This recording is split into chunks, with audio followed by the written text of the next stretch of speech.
Ma, kumapit ka po. Nasa tapat na tayo ng operating room. Ma, hindi ko na kaya. Monkey, gusto ko siyang makita sa huling pagkakataon.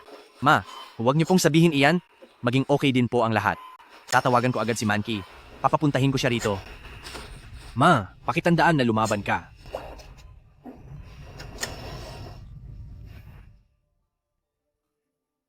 Hello, Manchi? Wala na halos malay si Ma. Pumunta ka na rito agad. Chengyu, hindi mo kailangang magbiro tungkol sa buhay ni Mama para lang makita ako. Nasa ospital ngayon si Shuhang, binabantayan ko siya sa ward, hindi ako makaalis. Manchi, Sandali lang, tinatawag ako ni Shuhang.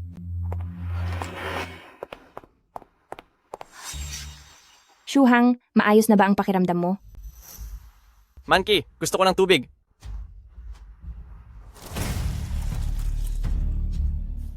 Heto na. Manchi? Manchi? Kamusta po? Napakalubha ng kondisyon ng nanay mo ngayon. Paulit-ulit pa rin niyang binabanggit. Ang tungkol sa Manki, Sabi lang ni Manki, nasa ward siya. Kasama si Zhao Shuhang. Pupuntahan ko siya. Ma, hintayin niyo po ako. Dadalhin ko rito si Manki. Shumanchi, nasaan ka ba? Hinalughog ko na halos ang bawat sulok ng ospital.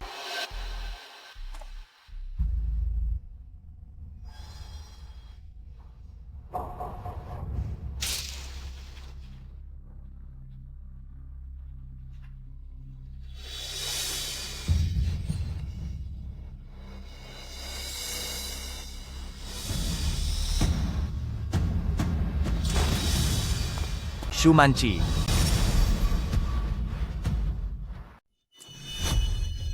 Shumanki? Chengyu, sinabi ko na sa'yo na hindi ako makaalis. Tara na. Para saan? Ngayong may sakit si Shuhang, kailangan niya ng mag-aalaga. Hindi ka naman siguro dahil sa pag-aalaga ko kay Shuhang, magagalit, di ba? Sa totoo lang, siya ang aking tagapagligtas. Manchi, mahirap na ang kalagayan ni Mama. Gusto kanyang makita sa huling pagkakataon. Ngayon ay talagang ginagawa mo ang lahat para lang huwag akong mag-alaga kay Shuhang, pati ang buhay ni Mama ay binibiro mo. Wala na talaga akong oras para makipag-away sa iyo. Si Shuhang ay... Shuhang.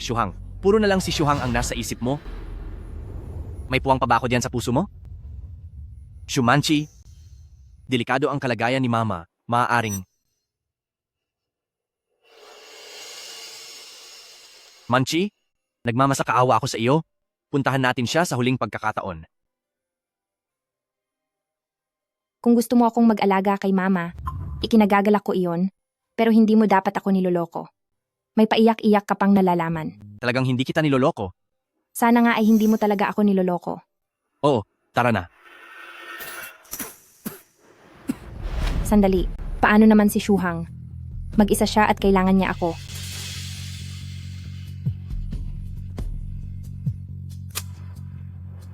Hoy!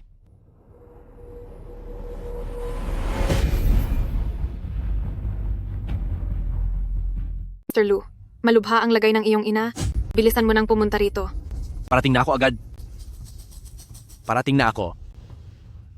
Manchi, wala na si Mama. Sumama ka na sa akin agad.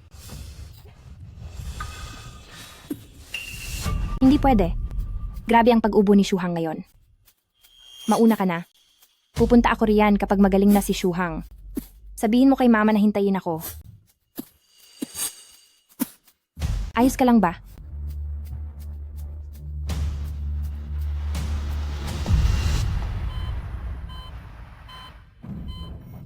Ma! Ma, nandito na ang anak mo. Tingnan mo ako. Pagmasdan mo po ako ng maigi.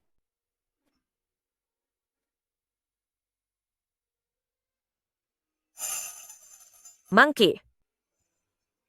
Manki. Manchi,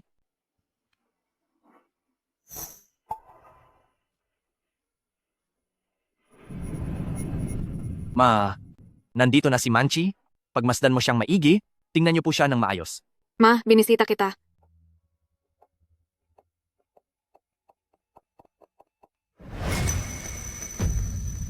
Ma! Ma!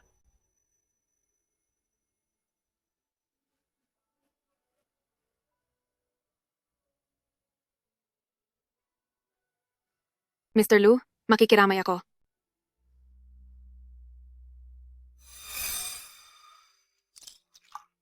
Uminom ka ng tubig.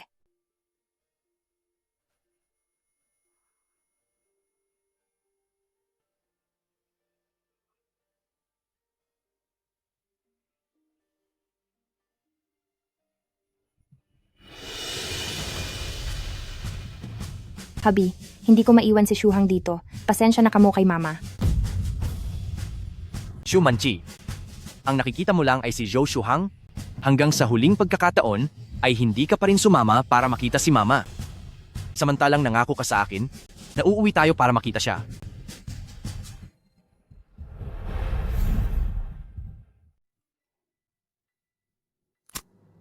Lu Chengyu, talaga bang akala mo assistant lang ako ni Manki? Nakita mo ba ito? Ito ang litrato ni Manki na nakadapa sa ibabaw ko. Nasubukan mo na ba ito? Ito ang mga litrato namin sa hot spring na magkayakap. Nagawa niyo na bang maligo ng magkasama? Ito ang Rolex na bigay ni Manki sa akin noong huli kong birthday. Meron ka ba nito? Ito naman ang regalo ni Manki na custom suit. Bagay ba sa'yo iyan? Ang mga regalong bigay sa akin ni Manki, pati ang lahat ng gastos namin sa bakasyon, sa salary card mo lahat kinuha? Salamat ha! Kaya pala nitong mga nakaraang taon, tuwing magsisinungaling ka na may business trip, ay dahil kasama mo si Zhou Shuhang. Ang tanga ko para maniwala sa bawat salitang sinasabi mo. Mahal, magsumikap ka pa muna ngayong buwan. Kapag umabot na sa 10 milyong dolyar ang order, pwede na akong magbakasyon para makasama ka namang umuwi at bumisita. Sige, asawa ko, talagang magsisikap ako. Pagdating ng oras na iyon, mas dadalasan natin ang pagbisita kay nanay.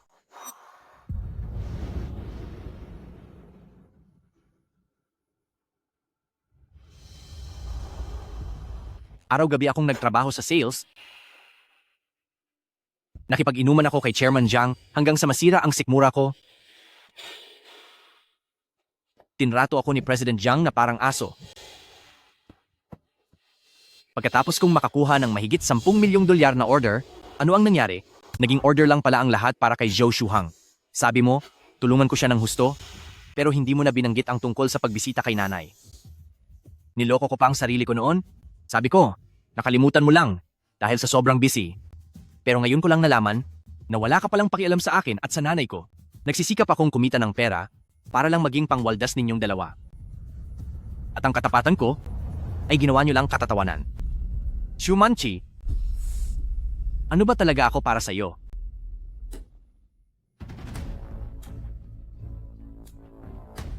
Shu Manchi, mag-divorce na tayo.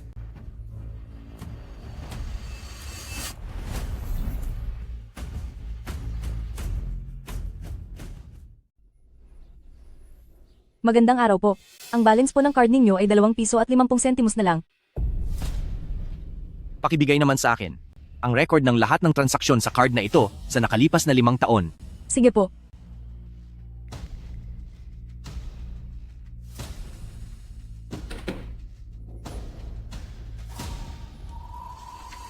Limang taon. Nagtrabaho ako araw at gabi. Nakaipon ako ng ilang milyong dolyar. Sinabihan mo akong magtipid para sa pamilya natin, pero ikaw at si Zhou Shuhang ay walang awang winaldas ang pinaghirapan kong pera?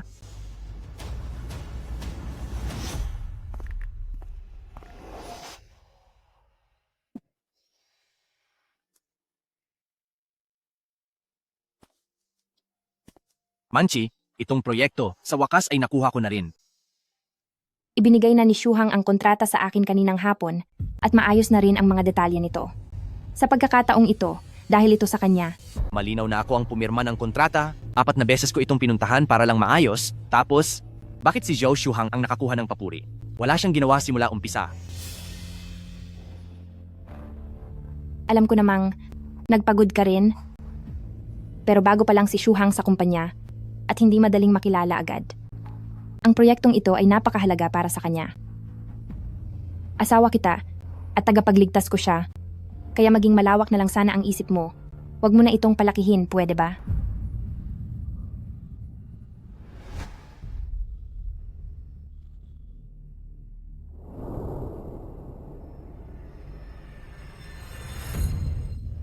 Nay, masakit po ba ulit ang binti nyo? Hahaplusin ko po iyan ng matagal ngayong araw. Hindi naman masakit. Basta't nakikita ko ang ating si Manki, lumalakas agad ang katawan ko. Daig pa nito ang anumang gamot. Nay, mula ngayon ay sasamahan ko po kayo araw-araw. Makikipagkuwentuhan at makikipaglakad po ako sa inyo. Lagi po akong nasa tabi ninyo. Cheng Yu, tingnan mo. Napakabait talaga ng Manki natin. Dahil narito si Manki, ang inay ay wala nang dapat pang ipagalala. Nay, Manchi, magtatrabaho ako ng mabuti para kumita. At ibibigay ko sa inyo ang pinakamagandang buhay.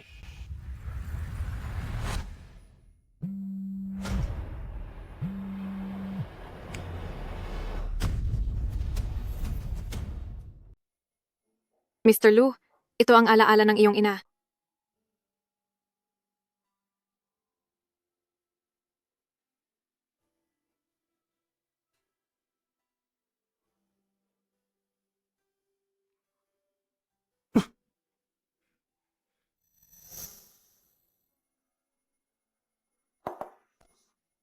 Tingnan mo, napakapal ng 3 patong ng telang tinahi na ito. Kailangang matapos ito ni Mama bago ang inyong anniversary ng kasal.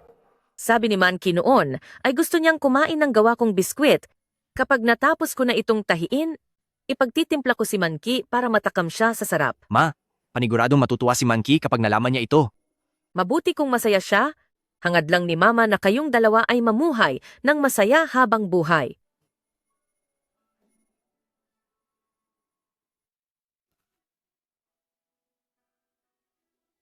Ma, naging masama ako. Napakasangasang ako. Patawad po sa lahat ng nagawa ko sa inyo. Mr. Lu, may ilang kahina-hinalang bagay tungkol sa pagkawala ng iyong ina. Ano? Ang unang pagsusuri sa iyong ina ay dahil sa atake sa puso, pero may natagpuang hindi pangkaraniwang gamot sa katawan niya na hindi tugma sa mga sangkap ng ordinaryong gamot sa puso. Kamakailan lang nagpalit ng gamot si Mama. Maaari mo bang ipakita sa akin ang gamot? Kailangan ko itong masusing suriin. Sige. Nandun sa bahay ang gamot. Kukunin ko ito ngayon din.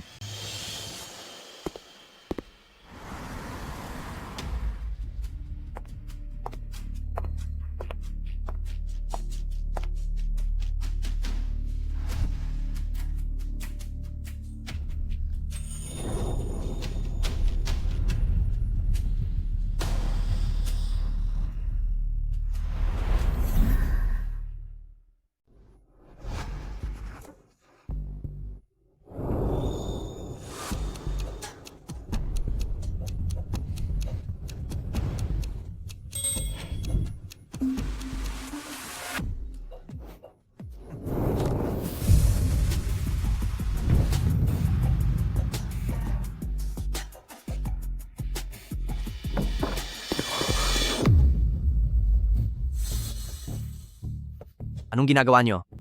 Chengyu. Kasi pinupunasan ko lang ang pawis ni Shuhang.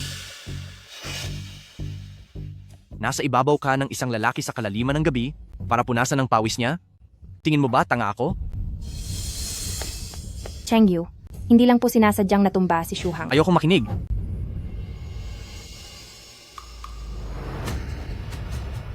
Nasaan ang medical kit? Sabi ng nasaan ang medical kit? Ay, sumama po kasi ang pakiramdam ni Shuhang, kaya inalalayan ko siya sa loob ng kwarto. Nandoon po ang medical kit.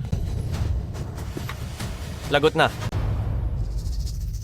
Manchi, Po? gusto ko sanang uminom. Pwede mo ba akong ikuha ng tubig? Sige po.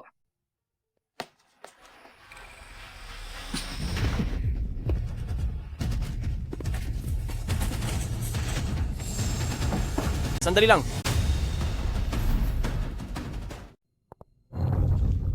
Joe Shuhang, anong ginagawa mo? Gamot ito ng nanay ko, kaya ibalik mo na sa akin agad. Ibalik sa'yo? Wala na ang nanay mo, at kinukuha mo pa ang gamot na ito para kanino pa yan. Anong ibig mong sabihin? Ito ang regalo na inihanda ko para sa nanay mo, para mas maaga siyang mawala. Ikaw pala. Ikaw ang nagpahamak sa nanay ko. Tama ka? Bakit ba kasi ang buong pamilya nyo ay laging humaharang sa amin ni Manchi? Mas mabuti kung mawala na kayong lahat para malinis na. Walang hiya ka, papatulan kita.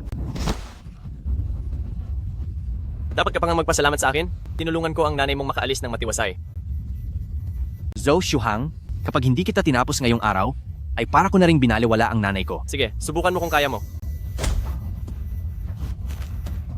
Humingi ka ng tawad sa nanay ko. Tigil. Chengyu, wag na kayong mag-away. Umalis ka riyan. Tama na. Kapag nagpatuloy kayo, may masasaktan na ng husto rito. Manchi, tulungan mo ako.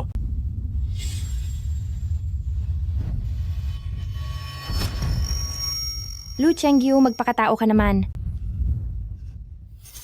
Lu Chengyu, baliw ka na talaga. Ano bang ginawang mali ni Shuhang? At kailangan mo siyang saktan ng ganyan. Monkey, hindi ko alam kung anong nangyari. Bigla na lang akong sinugod ni Mr. Lu.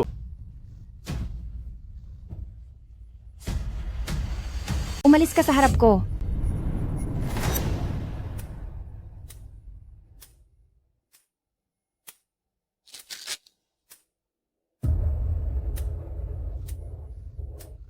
Napakakatawa. Sa simula pa lang, ako na pala ang pangatlong tao sa dramang ito na nanonood sa pag-iibigan ninyong dalawa.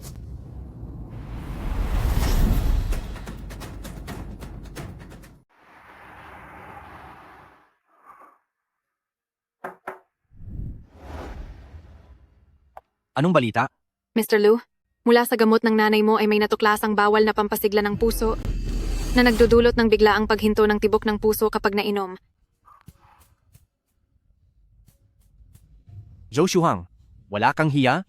Talagang ginamit mo ang ganito kasamang paraan para saktan ang nanay ko.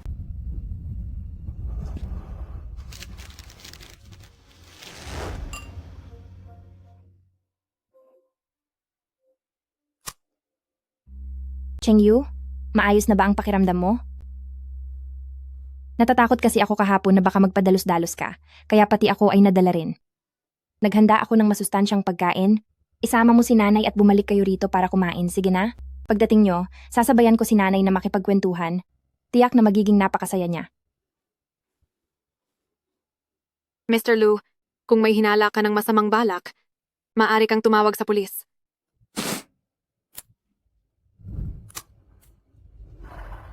Hello? Gusto ko pong mag-ulat ng isang kaso ng masamang pakay.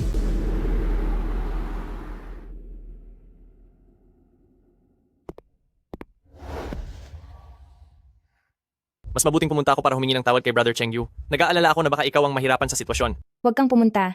Parang siyang galit na aso ngayon at nananakit ng kahit sino.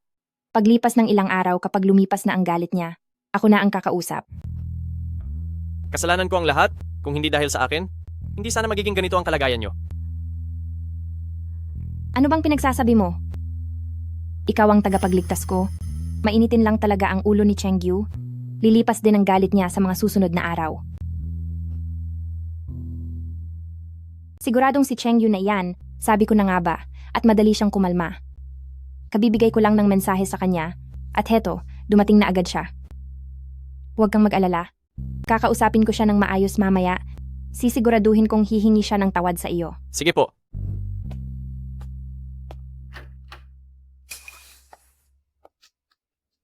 Zhou Shuhang, sangkot ka sa pagkawala ni Li Qiue. Pakiusap na sumama kayo sa amin sa istasyon para sa investigasyon. Ano? Bakit mo tinapos ang buhay ng nanay ko? Hindi totoo yan. Hindi ako yon. Tiyak na may pagkakamali lang dito. Monkey, pakiusap, ipaliwanag mo naman. Paano ko naman gagawa ng masama ang mama mo?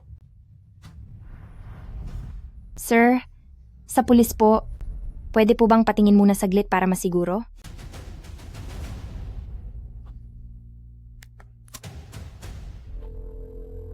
Ang numerong inyong tinatawagan ay kasalukuyang naka-off.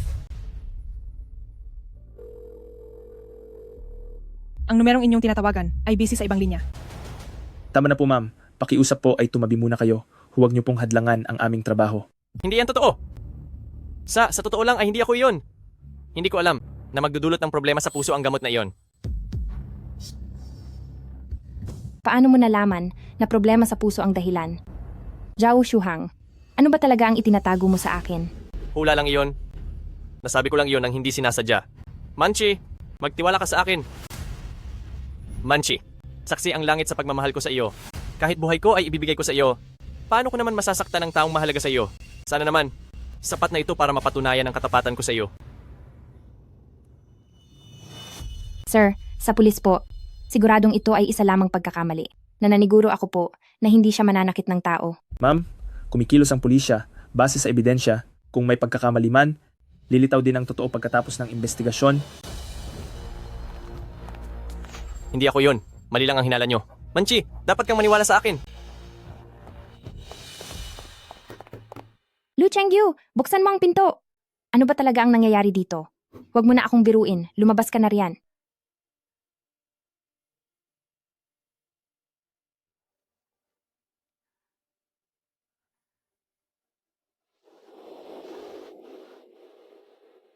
Alam kong galit ka lang sa akin, pero hindi naman dapat daanin sa ganitong biro.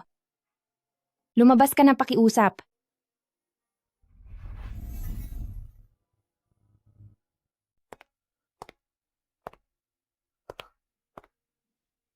Ikaw ba ay ang manugang ni Ate Lu na si Shu Manqi? Ipinakita sa amin ni Ate Lu ang iyong larawan. Araw-araw kanyang pinupuri na isang mabuting manugang sa pamilyang Lu. Ineng, bakit ganyan ang itsura mo? Tita, alam niyo po ba kung nasaan ang mama ko? At pati si Chengyu, hindi ko rin siya makontak. 2 araw nang wala si Ate Lu. Saan po siya nagpunta? Ay nako, ikaw ba talaga ang manugang niya? Bilang manugang ka, wala na ang biyanan mo, pero hindi mo pa alam? Tapos na ang seremonya para sa kanya. Ako. Ang buhay ay sadyang maikli. Ayon sa narinig namin, si Ate Lu ay nilason daw. Pinakain ng masama. Anong klaseng kamalasan ito? Hindi ito maaari. Ate, nurse po ang mama ko. At nakita po kita noon. Sa ospital. May kasama kang lalaki noon? Ko sabi ni mama, nagkukunwari lang siyang may sakit. Biro lang ang sinasabi ng batang ito. Huwag mo sanang seryosohin. Alis na tayo, Tara. Manchi, mahihirapan na si Mama. Gusto kanyang makita sa huling pagkakataon. Ngayon, para lang pigilan ako na alagaan si Shuhang, ginagawa mo pang biro ang kalagayan ni Mama. Wala akong oras para makipag-away sa iyo. Shuhang. Ang laman lang ng utak mo ay si Shuhang. Kahit kaunti ba ay may puwang ako sa puso mo? Manchi, nakikiusap ako sa iyo. Puntahan mo na si Mama sa huling pagkakataon. Hindi ito maaari. Hindi totoo ito. Paano itong nangyari? Ang ospital. Kailangang magtanong sa ospital para malinaw ang lahat. Siguradong nagkamali lang sila. Doktor! Lumabas kayo rito at magpaliwanag sa akin.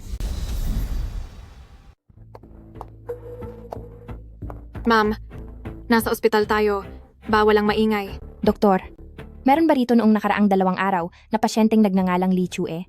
Biyanan ko po siya. Kumusta na po siya ngayon? Ang pasyenteng ito noong 2 araw pa ay wala na po. At ang kanyang mga labi ay naibigay na sa kanyang pamilya. Hindi maaari. Nagkakamali po yata kayo? O baka naman hindi naging matagumpay ang pagliligtas niyo sa kanya? Hindi kami nagkakamali. Tumulong din kami sa naging investigasyon ng mga autoridad. Ayon sa report, sa loob ng katawan ng pasyente ay may mataas na dose ng ipinagbabawal na gamot sa puso na naging sanhi ng paghinto ng kanyang puso. Ano? Paanong mangyayari iyon? Kasalanan ko. Maling-mali ang naging pagtingin ko kay Chengyu, Mama. Patawad po. Kahit ang huling sandali mo ay hindi ko man lang nakita, kasalanan ko ang lahat ng ito. Basta't nakikita ni Mama ang ating monkey, sumisigla agad ang aking pakiramdam. Higit pa sa kahit anong gamot o bitamina. Ma, mula ngayon ay sasamahan kita araw-araw. Makikipagkwentuhan at maglalakad kasama ka. Lagi lang akong nasa tabi mo.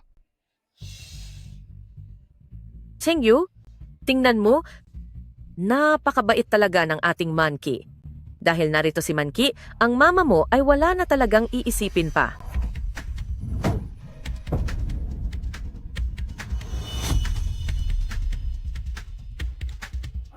Kumusta po? Ang tinatawagan ninyong subscriber ay hindi maabot sa ngayon. Chengyu, patawad. Ngayon ko lang nalamang wala na si mama. Wala na si mama rito. Hindi mo rin pwedeng hayaang mawala ako sa iyo. Sa mga darating na araw, hayaan mong ako naman ang mag-alaga sa iyo. Sige na? Susunod ako sa lahat ng sasabihin mo. Kalimutan na natin ang lahat ng sakit at magsimulang muli, pwede ba?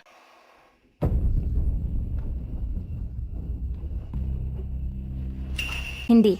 Kailangang maliwanagan ko ang lahat kay Zhou Shuhang.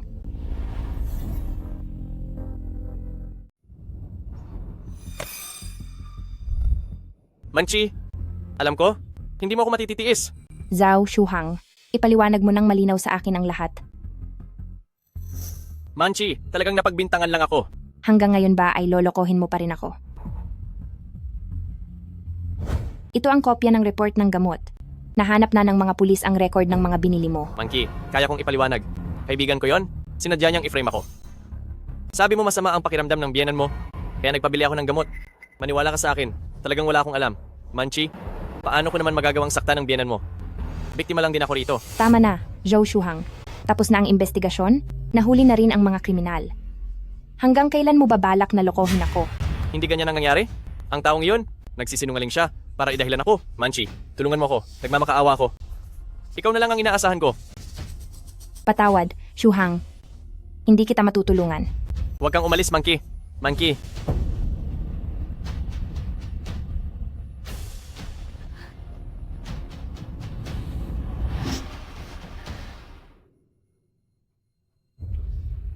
Manchi, tulungan mo ako sa huling pagkakataon. Dahil naman sa pagsagip ko sa iyo dati, tulungan mo ako.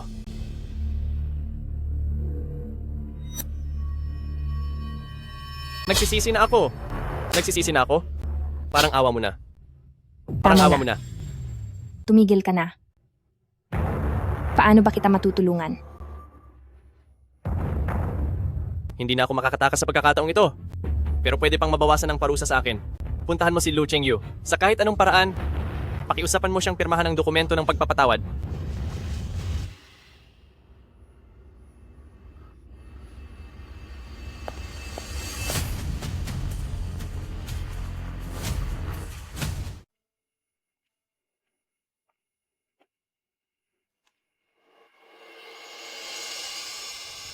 Ma, kung mas maaga ko lang natuklasan, hindi sana kayo nawala.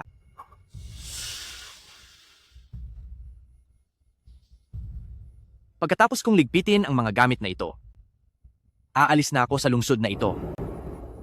Noong narito pa po kayo, mukha itong totoong tahanan, pero ngayon, wala na akong pamilya.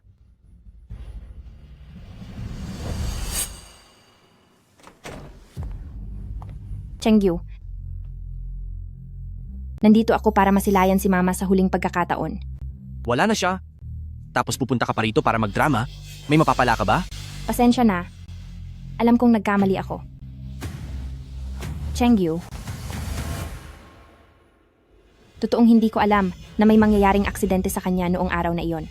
Kung nalaman ko lang agad ang balita, kahit anong mangyari ay hahabol ako para makita siya sa huling pagkakataon. Chengyu, mali ako. Patawarin mo na ako kahit ngayon lang, sige na? Dahil wala ka doon para samahan si Zhou Shuhang, bakit mo ako pinupuntahan dito? Chengyu, hindi naman talaga sinasadya ni Shuhang na may mapahamak, naloko lang din siya. Ito ang kasulatan ng pagpapatawad. Kapag pinirmahan mo ito, mababawasan ang parusa sa kanya. Tulungan mo naman siya kahit ngayon lang, please. Shumanki, nababaliw ka na ba? Nawala ang nanay ko dahil sa hayop na iyon. Tapos gusto mo siyang patawarin ko? Chengyu, pakiusap. Huwag kang magalit sa akin ng ganyan. Alalahanin mo naman ang maraming taon na pagsasama natin bilang mag-asawa. Patawarin mo na ako sa pagkakataong ito, kahit ngayon lang, sige na? Hindi pa ba sapat ang lahat ng beses na naniwala ako sa iyo?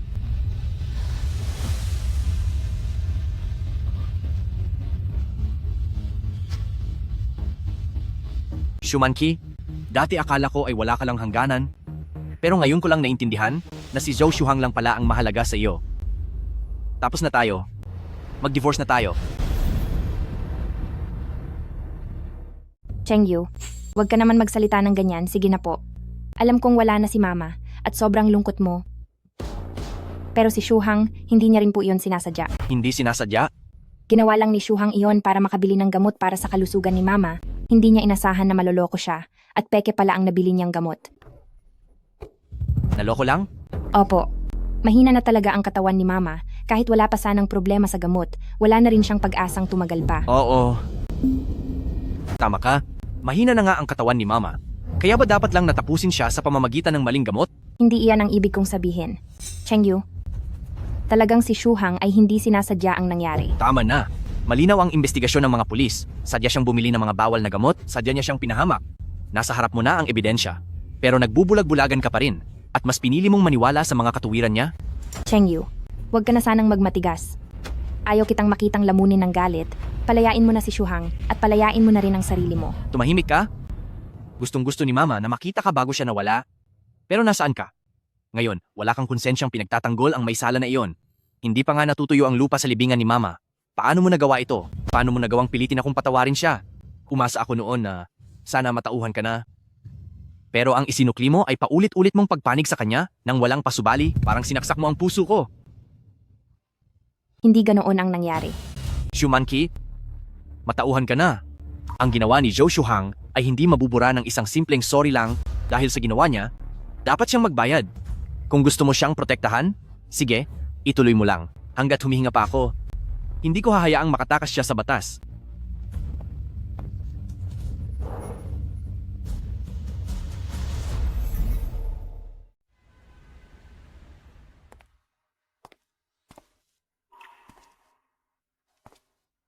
Chengyu. Ano to? Kung wala namang problema, pirmahan mo na to. Chengyu, huwag kang maging ganyan. Kami ni Shuhang, hindi talaga gaya ng iniisip mo ang nangyayari. Ikaw ang mahal ko. Shumanki? Sa tingin mo ba ay maniniwala ka sa sinasabi mo? Totoo ang sinasabi ko. Noon ay may utang na loob ako kay Shuhang at ang nararamdaman ko para sa kanya ay pasasalamat lang. Tama na. 5 taon na, palagi mo na lang ginagawang dahilan ng pasasalamat. Magkaiba ang pasasalamat sa tunay na nararamdaman. Pakiusap, huwag mo nang gamiting dahilan ang pagbabayad ng utang na loob. Sawang-sawa na ako. Hindi totoo yan. Chengyu, hindi ko akalaing hahantong ito sa ganito. Ayaw ko nang makinig sa mga sasabihin mo. Pirmahan mo na ang papel. Sa pagitan nating dalawa, tapos na ang lahat. Huwag kang umalis. Teka pala, nandun pa sa bahay ang mga gamit mo. Bumalik tayo ng magkasama at mag-usap tayo ng maayos. Sige na? Bahala ka nang itapon ng mga gamit ko. Dahil para sa iyo, ang mga yon ay parang basura lang din naman. Paano naman ang mga gamit ni Mama? Dinala ko silang lahat sa bahay ng mga magulang ko. Gusto mo rin ba na ang mga yon ay itapon ko na lang na parang basura? Thank you. Iyon ang regalo sa atin ni Mama. Iniwan niya iyon para sa atin bilang huling alaala. Maari mo ba akong samahang bumalik? Gawin mo na lang ito. Gawin mo na lang ito alang-alang kay Mama. Sige lang, sabihin mo nang wala akong utang na loob. Pero paano ka naman? Kahit ang regalong iniwan ni Mama para sa atin, ayaw mo man lang tingnan anong klase kang tao.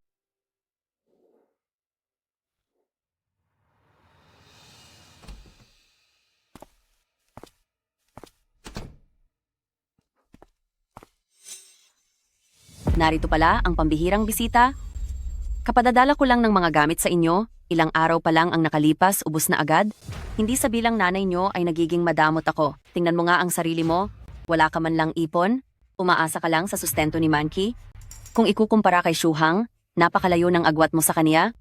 Iyang si Shuhang, binibigyan si Manki ng mga bag at alahas at isinasama pa si Manki sa bakasyon para makapag-relax. Samantalang ikaw, bukod sa pagbibigay ng sakit ng ulo kay Manki, ano pa ba ang kaya mong gawin? Ma, wag po kayong magsalita ng ganyan. Pinauwi ko si Chengyu para tulungan akong mag-ayos ng mga gamit. Wala kang modo. Isa kang young mistress, paano mo nagagawang humawak ng ganyang kaduming mga bagay? Ipaubaya mo na lang sa mga katulong. Pero ikaw, nagpupumilit ka pang magbitbit ng bag para sa kaniya? Kapag nalaman ito ng ibang tao, saan ko pa ilalagay ang mukha ko? Ma, tama na po. Chengyu, pumunta na muna tayo sa kwarto. May inihanda akong regalo para sa iyo. Pati ang regalong galing kay mama ay nandoon din sa kwarto.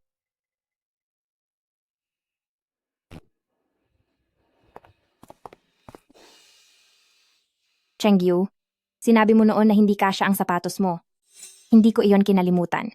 Ito ay espesyal kong binili para sa iyo. Subukan mo kung kakasya na sa iyo. Wag na. Bakit naman? Hindi mo pa nga sinusubukan. Masyadong maliit. Hindi ko masusuot. Paano mangyayari yon? Takot kasi akong magkamali sa sukat kaya sinadya kong tawagan si Ma para magtanong. Sinabi ko ba, si Ma, sa'yo na gusto ko ng kulay kape? Sinabi ko ba sa'yo, bilang si Ma, na 41 ang size ko? Shu Manchi, ang sukat na ito ay para kay Zhou Shuhang? Ang natatandaan mo ay hindi naman talaga ang sukat ng sapatos ko, kundi ang sukat ng tagapagligtas mo. Hindi. Ako ay. Ano bang ipinagpuputok ng butsi mo? Kung hindi kasya ang sapatos, di palitan mo. Mabuti na nga ang loob ni Manki, nabilhan ka ng gamit, ikaw pa itong mareklamo. Akala mo ba kaming mga pamilyang Shu ay maghahabol para lang suyuin ka? Ma, tama na po. May mali ba sa sinabi ko?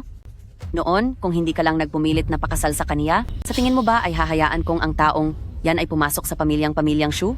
Pareho lang sila ng manya na mukhang hampas lupa, nakakasuka siyang tingnan. Ma, Ulitin mo ang sinabi mo. Ano? Lalakasan mo pa ang boses mo sa akin? Wala kang modo. Ma, huwag na po kayong magsalita. Ikukuha kita ng tubig, magpakalma ka muna. Ano bang mapapala mo sa pandidilat na yan? Kaysa mag-angas ka dito, mabuti pang gayahin mo si Shuhang, huwag kang laging nakadepende sa anak ko at pinababagal ang buhay niya.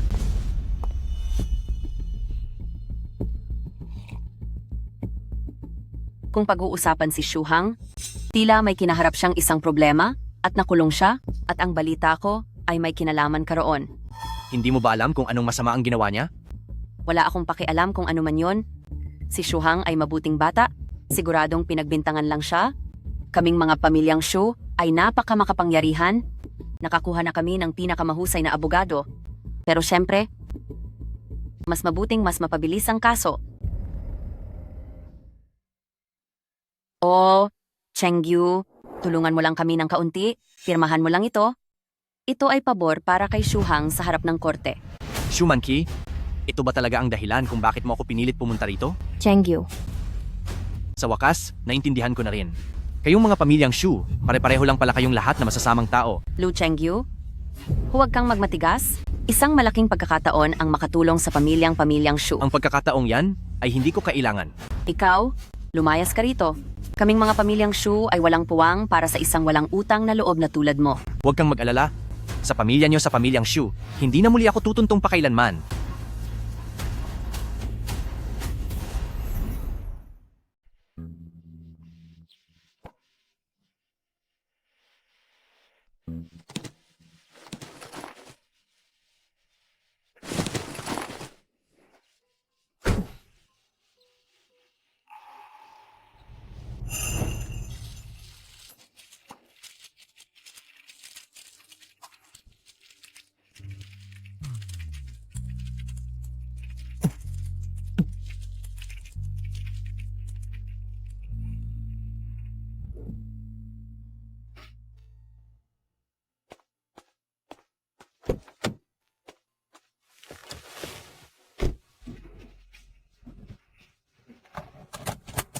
Tara na.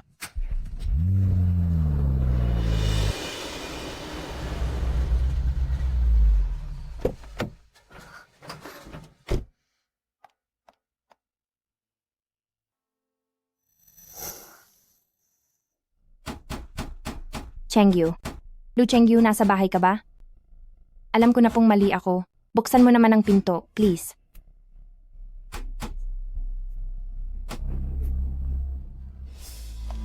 Ineng, huwag ka nang kumatok.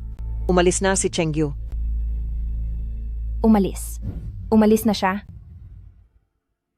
Wala na siya.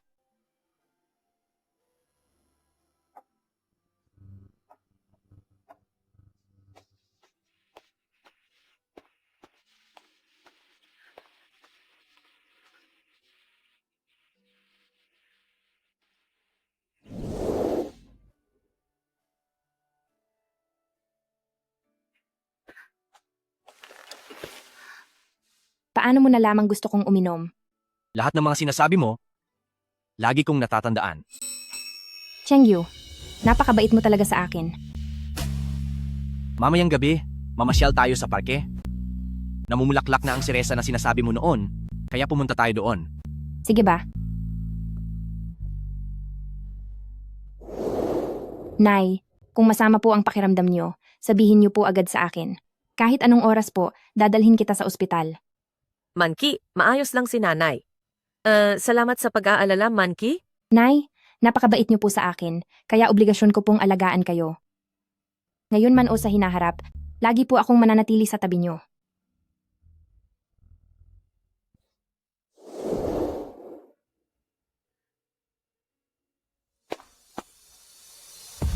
Chengyu, alam ko namang gagawin mo.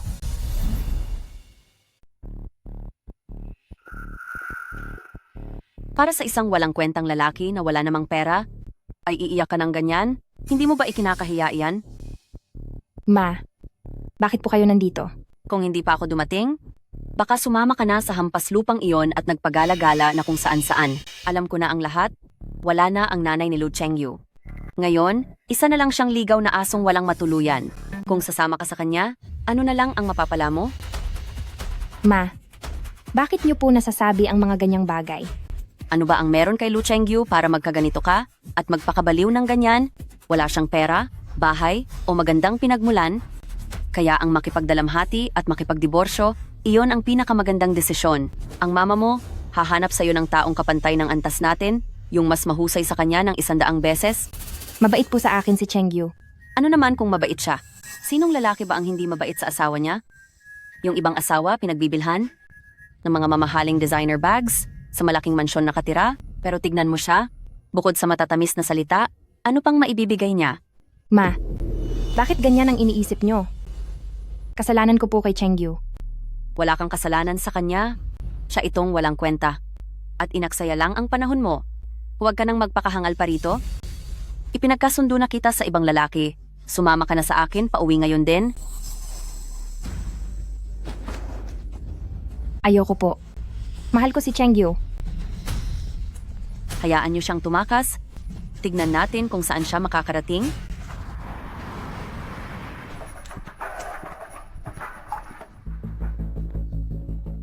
Chengyu, alam kong babalik ka. Sino ka ba?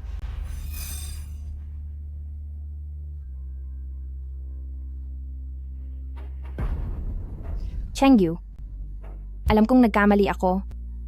Pakiusap, bumalik ka na.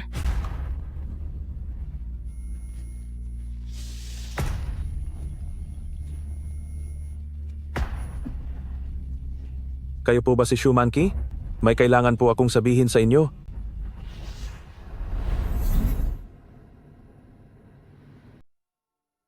Kumusta si Manki?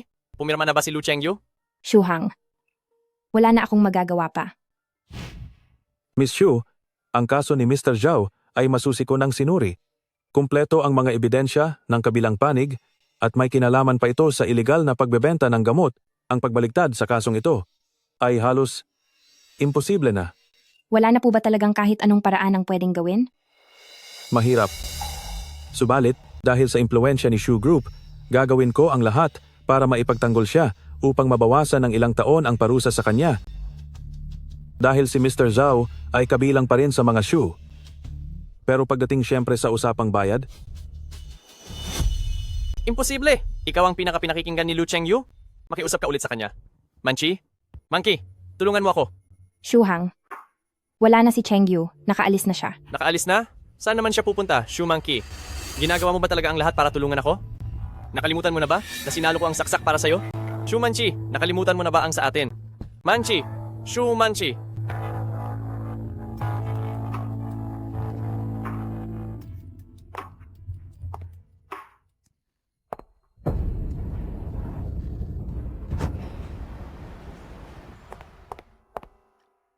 Miss Shu, 8 linggo na po ang iyong pagbubuntis. Napansin kong medyo maputla po kayo. Hindi po ba sapat ang inyong pahinga? Habang buntis po, dapat ay dobleng pag-iingat ang gawin nyo. Huwag po kayong magpapadala sa matinding emosyon.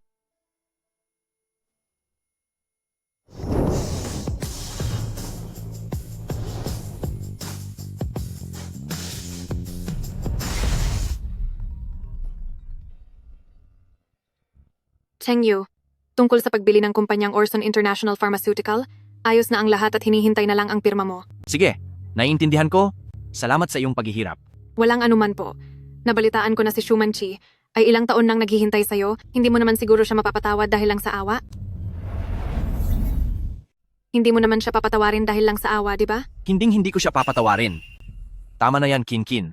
Ang pinakamahalaga ngayon ay ang maplantsa ang kontrata dahil ito ang responsibilidad ko sa kumpanya. Sabi ko na nga ba hindi ako nagkamali sa iyo? Ito ang dapat na asal ng isang pinuno ng isang nangungunang pharmaceutical company sa bansa. Malapit na ako sa Osen. Mag-usap tayo mamaya.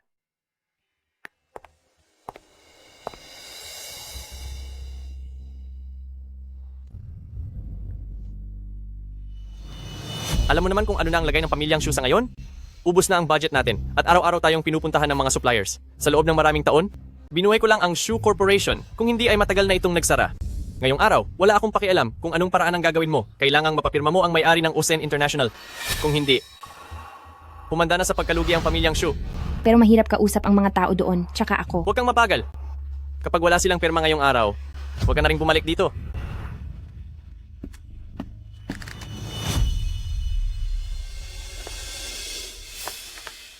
Miss, mag-isa ka lang ba? Anong kailangan nyo? Huwag kayong lalapit. Bakit? Wala lang naman. Bakit hindi ka nalang sumama sa amin? Sa pormang iyan, hindi ba't naghahanap ka rin ng lalaki? Sumama ka sa amin at tinitiyak naming magiging masaya ka. Umalis kayo. May itinatagong tapang ka pala ah. Pinapayuhan kita. Huwag mong uubusin ang pasensya ko. Huwag kang lumapit. Akala mo makakatakas ka? Hindi magiging madali yan.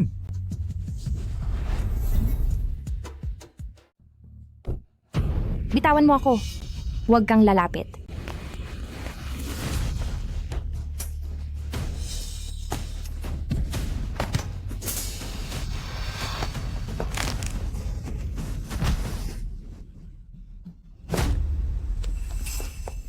Ayos ka lang ba? May gana kayong gumawa ng gulo rito. Maniniwala ba kayong tatawag ako agad ng security para ipahuli kayo? Layas. Alis na kami. Hindi ka ba nasaktan? Gusto sana kitang isurprise. Hindi ko akalain na lahat pala ito mauuwi sa gulat. Maraming salamat talaga. Chengyu.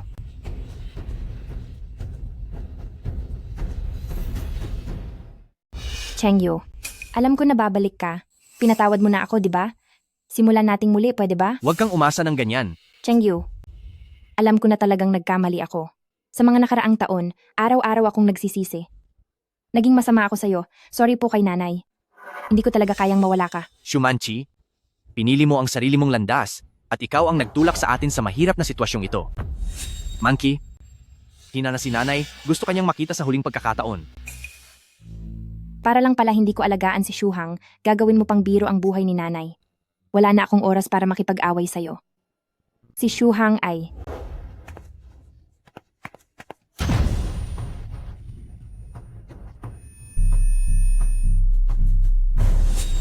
Chengyu.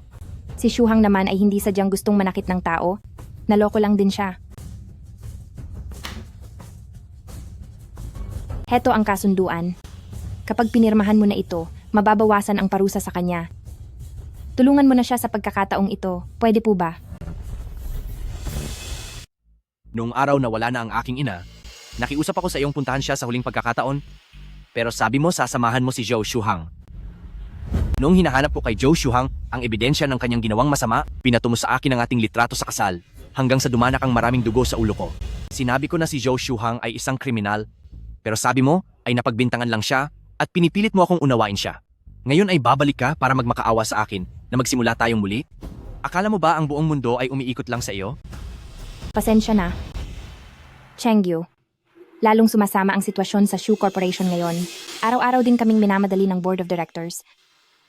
Wala na talaga akong magawa. Kung ganoon, bakit hindi ka pumunta kay Zhou Shuhang? Balita ko nang makalaya siya, ginawa mo agad siyang presidente, sa kanya ka magmakaawa. Hindi iyan totoo. Ako. Shumanchi, sa madaling salita, ginagawa mo lang ang lahat para sa sarili mo. Sino ka ba sa akala mo? Tungkol sa nararamdaman namin ni Chengyu, anong karapatan mong makisawsaw? Manahimik ka. Si Jiang Yongqin ay asawa ko. Pakiusap, rumespeto ka naman sa kanya. Asawa? Chengyu, niloloko mo lang ako, di ba? Ako ang mahal mo. Kung hindi, bakit mo ako iniligtas kanina? Dapat mo akong tratuhin tulad ng dati. Dapat mo akong mahalin. Shu Manqi, huwag mo nang lokohin ang sarili mo, pwede ba? Yunkin, tara na. Chengyu, hindi ka pwedeng umalis. Hindi ka pwedeng umalis.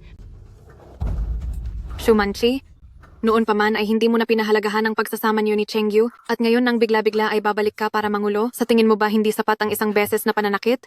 At gusto mo pang ulitin? Hindi mo talaga mahal si Chengyu. Sarili mo lang ang mahal mo. Sino ka ba sa akala mo? Ano ang karapatan mo para pagsalitaan ako ng ganyan? Tama na, huwag ka nang gumawa ng eksena. Chengyu, hindi ako gumagawa ng eksena. Alam ko na talaga ang pagkakamali ko. Chengyu, mayroon tayong anak. Ang pangalan niya ay Shuzimo. 7 taon na ang nakakalipas. Noong umalis ka, bigla akong nahimatay. Pagkagising ko sa ospital, sinabi sa akin ng doktor na 2 buwan na akong buntis. Ano?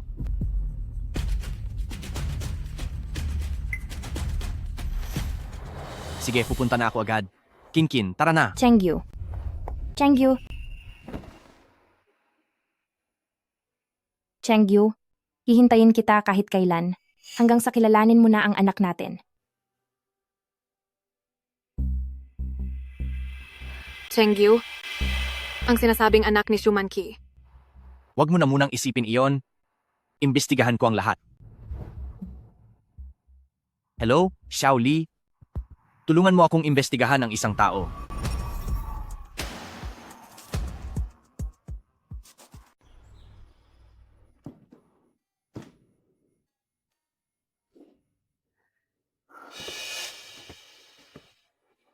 Nasaan ang kontrata? Hindi nila nilagdaan. Bakit hindi nilagdaan? Parang wala ka kasing interes. Shumanqi, ako lang ang nagpapatakbo sa Shu Corporation ngayon. Huwag na muna isipin si Lu, Chengyu. Dapat mo akong sundin ng buong puso. Shuhang, ang Osen ay nabili na ng Ruid Biology. Hindi kasama ang pamilyang Shu sa plano nila. Nagpapasalamat ako sa iyo sa lahat ng taong ito. Pero ang nararamdaman ko ay hindi talaga pag-ibig. Ang tanging nasa puso ko ay si Lu Chengyu. Wala namang kuwenta si Lu Chengyu. Siya. Sandali. Rudy Biology? Iyon ay ang Ruid Biology.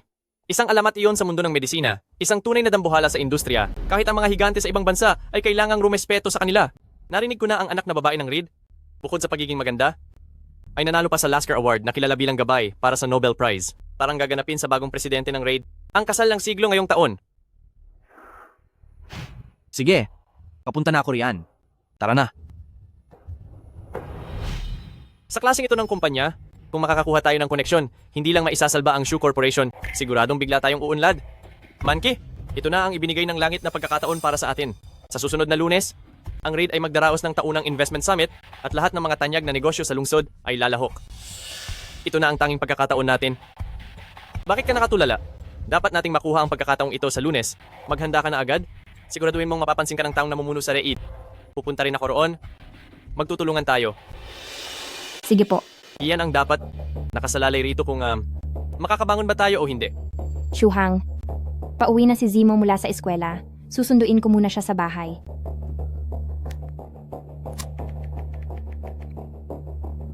O sige, lagi mo na lang inaatupag ang batang iyan.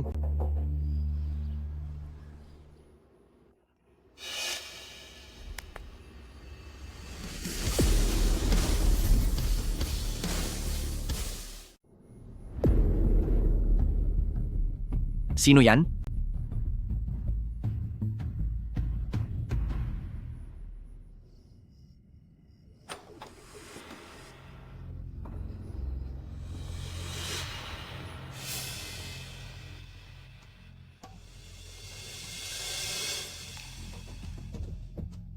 Dahil inimbita mo ako rito, huwag ka na magtago. Kapag hindi ka pa lumabas, aalis na ako. Chengyu, nandito ka na pala? Pinaghandaan ko ang ayos ng kwartong ito. Nagustuhan mo ba? Ikaw bang nag-text sa akin? Ano bang kailangan mo? Chengyu, gusto ko lang naman makipag-usap sa iyo. Usap? Wala tayong dapat pag-usapan. Chengyu, huwag kang umalis. Maupo muna tayo at mag-usap ng maayos.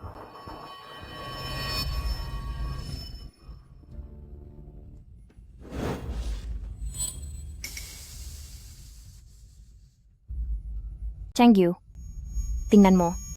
Namumutla ang iyong mga mata. Pagod ka na ba? Chengyu, ano bang nangyari sa'yo?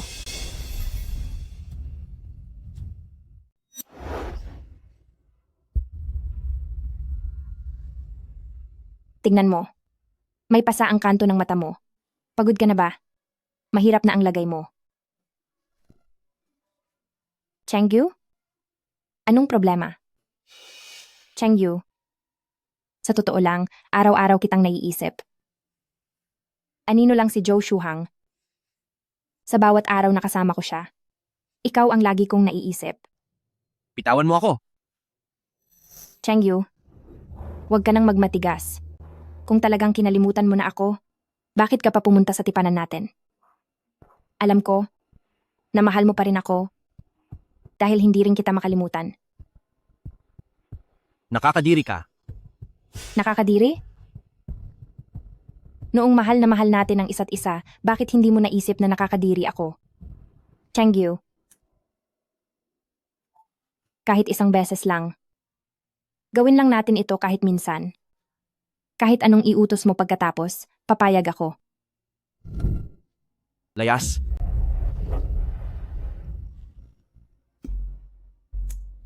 Hindi ko naman hangad na agawin ang posisyon niya. Gusto ko lang mapunta sa tabi mo, samahan ka, at alagaan ka.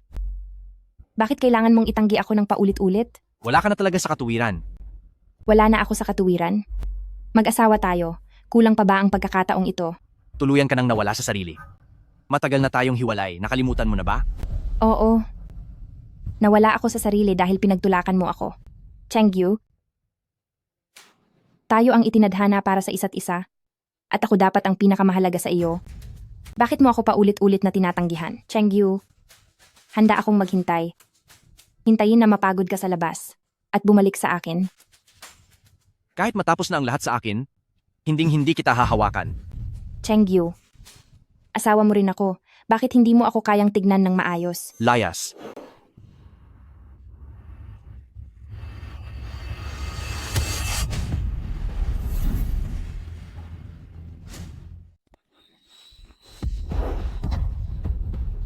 Shuhang, anong ginagawa mo? Anong ginagawa ko? Huli kayo sa akto. Nandoon ako sa labas, hirap na naghahanap ng puhunan para sa iyo, tapos pupunta ka lang sa hotel para sa lalaki? Kung hindi pa kita napansin na mukhang kakaiba ngayon at sinundan ka, malamang ay nakalampas ako sa isang napakagandang palabas. Shuhang, nag-uusap lang kami ni Chengyu. Nag-uusap? Kalokohan. Sa ayos mong, yan, nag-uusap lang. Akala mo ba baliw ako? Shuman Ki? Napakaraming taon na ang lumipas? Bakit hanggang ngayon ay hindi mo pa rin makalimutan si Lu Chengyu? Anong mayroon sa kanya na wala sa akin? Zhou Shuhang, huwag mong isipin na pagbibigyan pa rin kita gaya ng dati.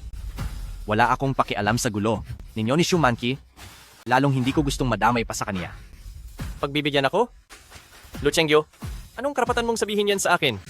Noong nawala ang nanay mo dahil sa akin, hindi ba wala ka ring nagawa kundi manood lang? Akala mo ba pagkatapos ng ilang taon, ay makakaresba ka na? Hayop ka, wala kang karapatang banggitin ang nanay ko. Zhou Shuhang, talaga bang iniisip mo na si Shuman Chi ay tapat sa iyo kahit konti?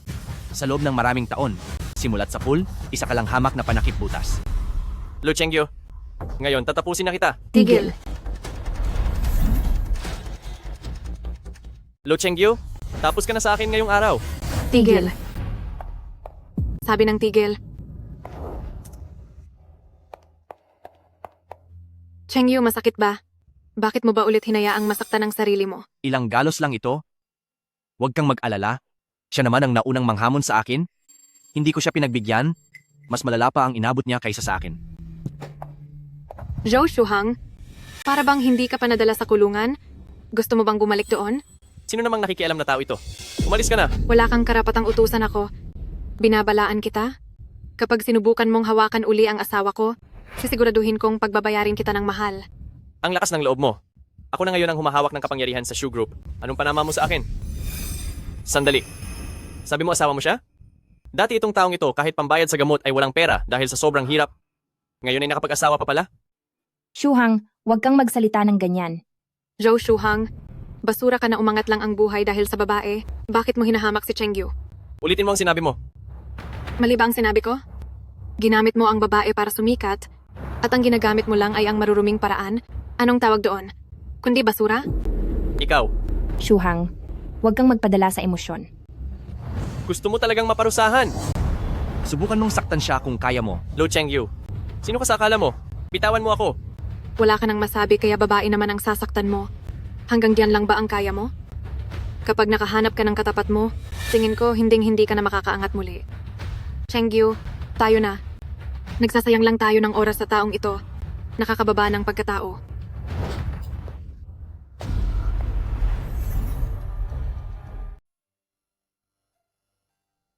Nay, maghintay po muna kayo. Siguradong pagbabayarin ko si Zhou Shuhang sa lahat ng ginawa niya. Iniisip mo pa rin ba ang nangyari kanina?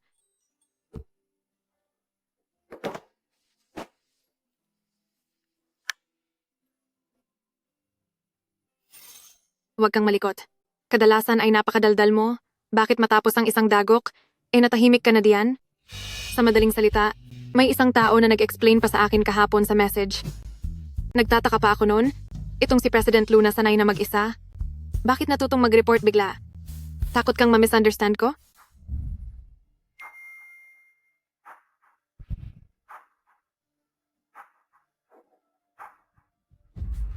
Sino? Kinkin, sa selebrasyon mamayang gabi, may nagimbita sa akin sa Hotel Room 406. Sabi may alam daw sila tungkol sa ebidensya ng mga bawal na gamot ng nanay ko. Ako, ayoko lang na mag-alala ka. Kung ayaw mo lang akong mag-alala, o ayaw mo lang akong magkamali ng akala, ako na ang bahalang magpasya. Alam kong marami kang pinagdaraanan. Nitong mga nakaraang taon, itinago mo ang lahat ng emosyon sa puso mo. Sa totoo lang, hindi mo pa rin matanggap ang kaso ng tita, hindi ba? Sadyang hinayaan ni Zhou Shuhang na mawala ang nanay ko. Hindi ko iyon malilimutan habang buhay. Ang sakit na ito, ang galit na ito, ay nakatatak na sa pagkatao ko. Kailangan kong pilitin siyang magsis ng totoo. Naintindihan ko. Chengyu, nandito lang ako palagi para sa'yo. Pero mangako ka rin sa akin, simula ngayon, huwag mo nang sarilihin ang lahat ng problema. Salamat. Hindi sapat ang salitang salamat. Kapag tapos na ang lahat ng ito, gusto ko na samahan mo akong mag-shopping ng isang buwan. Sige. President Lu, Miss Jiang. Anong balita? Ang daloy ng Business Summit sa Makalawa ay kumpirmado na. Ito po ang huling listahan. Saka po, tungkol sa mga impormasyon kay Shu Zimo, na ipadala ko na po sa email niyo. Sige, maaari ka nang lumabas.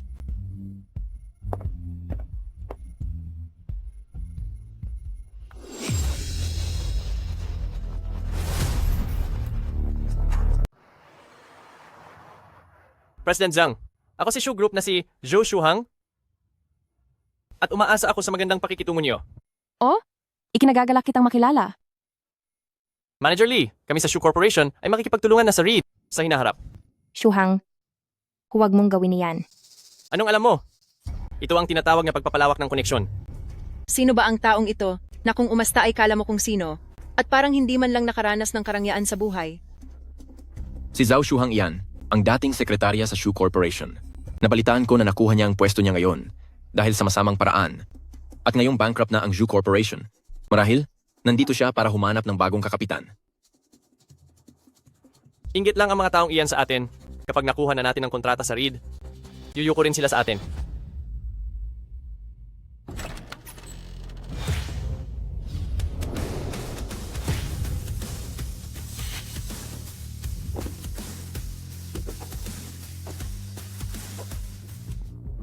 Iyon ba si Miss Jiang? Ang ganda niya at ang lakas ng dating. Halos matabunan na niya ang lahat ng nandito. Doon sa tabi ni Miss Jiang, sino ang lalaking iyon? Mukhang bagay na bagay silang dalawa. Sa tapang niyang tumabi kay Miss Jiang, siguradong hindi siya basta-bastang tao. Chengyu, sinadya mo bang pumunta rito para hanapin ako? Masyado kang nag-iisip? Pumunta ako rito para sa summit. Lu Chengyu, ikaw na mahirap ka. Nagawa mo pang magpanggap dito. Wala kang kwentang tao. Ang kapal ng mukha mong sabihing dadalo ka sa summit. Umalis ka na agad? Huwag mong dumiin ang lugar na ito. Ikaw. Zhou Shuhang, mas may karapatan ako kaysa sa iyo. Lu Chengyu, nababaliw ka na ba? Sa tingin mo ba ay pwesto mo iyan? Hindi ka naman inimbita ng organizer, nanunugod ka lang dito. Security. Nasaan ang mga security? Gusto kong manatili rito? Kung kaya mo, tawagin mo ang mga security. Napakakapal ng mukha mo. Para lang ito sa presidente ng Reed, ang pangunahing upuang iyan. Wala kang karapatang maupo dyan. Tama na. At ano naman ang karapatan mong manghusga? Ikaw na naman. Hindi lang kita pinatulan noong nakaraan, pero ngayon, sisiguraduhin kong maturuan kita ng leksyon. Sandali lang. Shuhang. Kilala ko na kung sino siya. Alam mo na ang pagkatao ko. Humingi ka agad ng paumanhin sa akin at kay Chengyu. Tingin ko ay nawawala ka na sa katinuan dahil sa sakit mo. Isa ka lang hamak na doktor? Hindi mo alam ang lulugaran mo? Tapos maglalakas loob ka pang paghingiin ako ng tawad? Isama mo na ang hampas lupa mong asawa at lumayas na kayo. Huwag niyo nang dumiwan ang lugar na ito. Zhao Shuhang, pagsisisihan mo ang mga sinabi mo ngayon. Ngayon, salubungin natin ng isang masigabong palakpakan ang ating panauhin. Ang panganay na anak ng Reed Group na si Jiang Yunkin.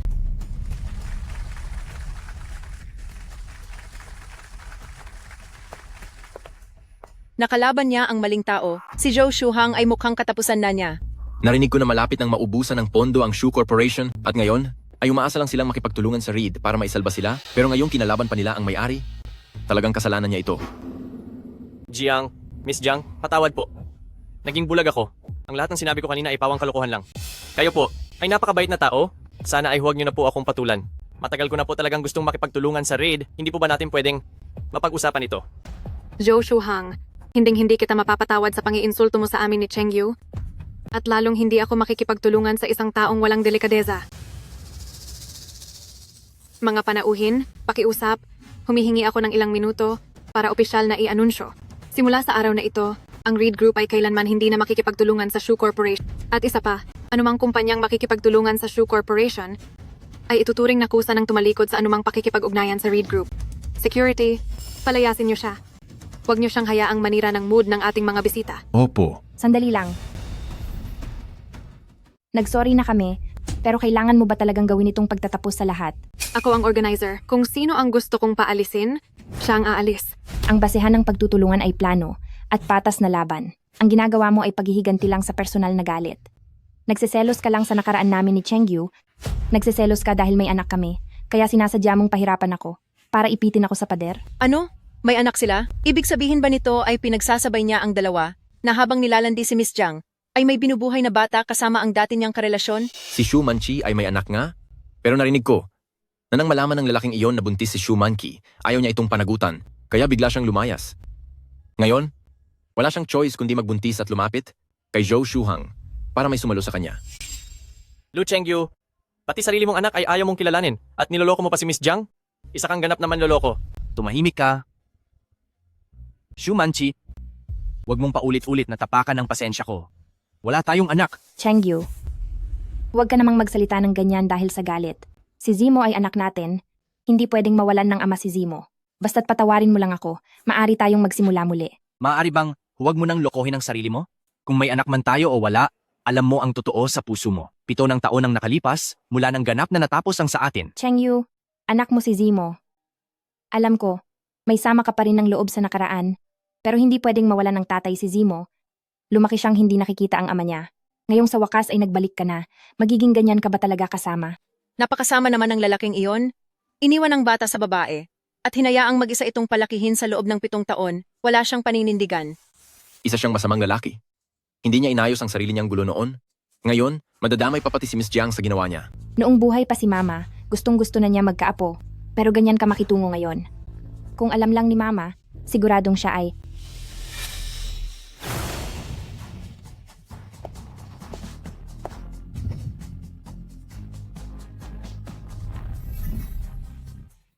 Anak ko, sinong nang api sa'yo ng ganito?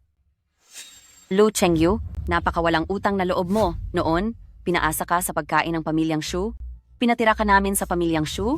Tapos pagkatapos mong anakan si Manqi ay tatakasan mo lang? Isa kang hayop. Pati ang nanay ni Shu Manqi ay sinabi na iyan. Siguradong totoo ito. Ang lalaking nanakit at nang iwan ay ang lalaking ito. Naaawa talaga ako para kay Miss Jiang. Lokohin ba naman siya ng ganitong uri ng lalaki? Sinabi mo pa. Ang husay niyong magbaligtad ng katotohanan? Mukhang mas gumaling kayo kumpara noong 7 taon na ang nakakalipas. Pero bibigyan ko kayo ng babala, labag sa batas, ang pagpapakalat ng maling balita. Binabantaan mo ba ako? Hindi ko po kayo binabantaan. Pero ang sabihing umasa ako sa pagkain ng pamilyang Shu, pati sa tirahan at inumin ng pamilyang Shu, hindi ba kayo nakakaramdam ng hiya? 7 taon na ang nakakalipas. Sinabi niyo na mahirap ako, at hindi karapat-dapat para kay Shu Manchi.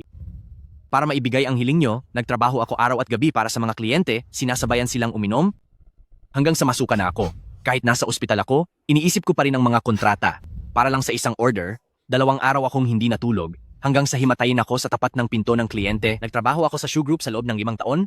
Kasama ang komisyon at basic pay, meron akong hindi bababa sa 2 milyong dolyar. Pero ano ang nangyari sa huli?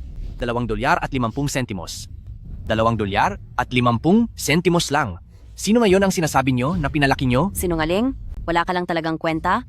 At binabaligtad mo pa kami? Noon, kung hindi ka kinaawaan ni Manki, baka kung saang lugar ka lang naglalaro ng putik. Ngayong nakakapit ka na kay pamilyang Jiang, hindi mo na kami kilala, pati ang sarili mong anak ay itinakwil mo. Tama na. Huwag na kayong manggulo dito. Hinding-hindi magiging akin ang batang iyan. Kung hindi sayo, kanino? Huwag mong sabihin, lumabas na lang siya bigla sa kung saan. Huwag kang magmaang-maangan. Tita, naging maling desisyon lang din ang lahat para kay Chengyu. Dahil si Miss Jiang ay bata pa at maganda. Ang kawawa lang ay si Monkey na mag-isang nagpapalaki ng bata. Kawawa? Bakit kailangang magdusa ng anak ko ng ganito? Lu Chengyu, kailangan mo kaming panagutan ngayon. Ngayon din, hiwalayan mo ang babaeng iyan at ibigay mo ang kasunduan sa pamilyang Shu. Kaya pala ito ang balak nyo. Huwag nyo nang asahan. Kahit kailan ay hindi makikipagtulungan ang raid sa mga taong katulad nyo. Sinasabi ko sa'yo, ang proyektong ito, ibibigay mo sa ayaw mo, at sa gusto, ibibigay mo sa amin ito. Huwag niyo kaming sisisihin kung maging malupit kami sa inyo. Security.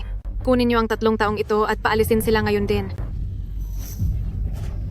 Anong gagawin niyo sa akin? Mapang-api itong si Raid Group? Dahil lang nakadikit ka kayang mistress, pati sarili mong anak, ayaw mo nang kilalanin. Mananakit pa kayo? Saklolo? Akong matanda na, mawawala na yata ako rito. Nay, Sa tagal ko nang nabubuhay, ngayon lang ako nakakita ng taong kasing sama ng loob mo. Ang pamilya nating si Pamilyang Shu, ano bang kasalanan natin at nagkaroon tayo ng taong walang utang na loob?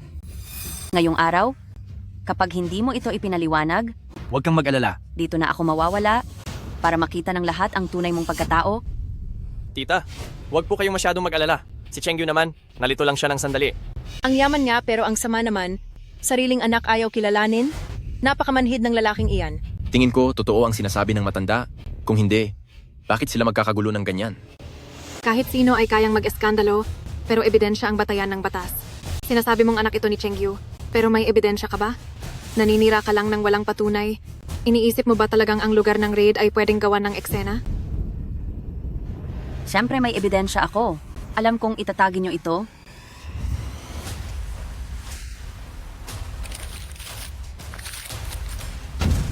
Ito ang resulta ng DNA test. Nakatatak at malinaw ang nakasulat. Si Lu Chengyu ang ama ni Zimo.